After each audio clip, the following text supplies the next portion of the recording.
राजधानी दिल्ली में एक बार फिर बागेश्वर धाम सरकार के पीठेश्वर पंडित धीरेन्द्र कृष्ण शास्त्री का दिव्य दरबार सज गया है। 3 दिन तक शाहदरा जिले के सीबीडी ग्राउंड में बाबा बागेश्वर की कथा का आयोजन किया जा रहा है, जिसमें लाखों लोगों के पहुंचने की संभावना है। वहीं कथा से पहले बाबा बागेश्वर ने दिल्ली के प्रदूषण पर चिंता जताई। राजधानी दिल्ली में ठंड की दस्तक के साथ ही लोगों को प्रदूषण का भी सामना करना पड़ता है। पिछले कुछ दिनों से लगातार दिल्ली में प्रदूषण बढ़ता जा रहा है। पंडित धीरेन्द्र कृष्ण शास्त्री ने कथा से पहले पत्रकारों से बात की। इस दौरान बागेश्वर धाम सरकार के पीठासीन आचार्य धीरेन्द्र कृष्ण शास्त्री ने कहा कि दिल्ली में 3 दिन दरबार लगेगा।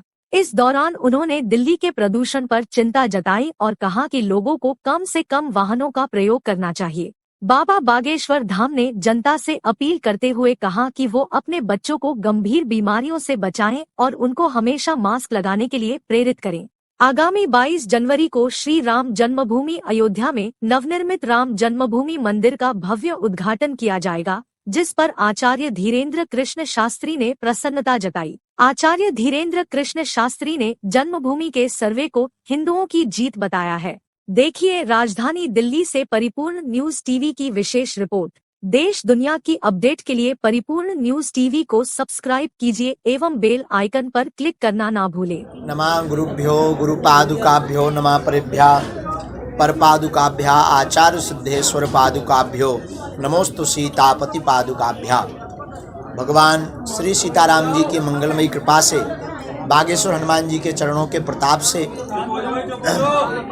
भारत की राजधानी दिल्ली में शाहदरा क्षेत्र के अंतर्गत सीबीडी ग्राउंड में 3 दिवस तक श्री राम एवं हनुमान संवाद की परिचर्चा है। इसमें इंटरनेशनल सिद्धाश्रम के तत्वावधान में यह कथा का आयोजन किया जा रहा। इसमें हमारे बड़े ही प्रिय और विदेशी धरती पर देसी झंडा सनातन का फहराने वाले श्री सिद्धाश्रम के पीठाधीश्वर हमारे बड़े ही प्रिय अनुज हैं और भाई हैं। बड़ा प्यारा इनका लाड़ दुलार है धाम के प्रति। श्री राजराजेश्वर महाराज जी के द्वारा इस कथा को करवाया जा रहा। इसमें 16, 17, 18 3 दिवस तक महोत्सव है। 17 तारीख को दिव्य दरबार है।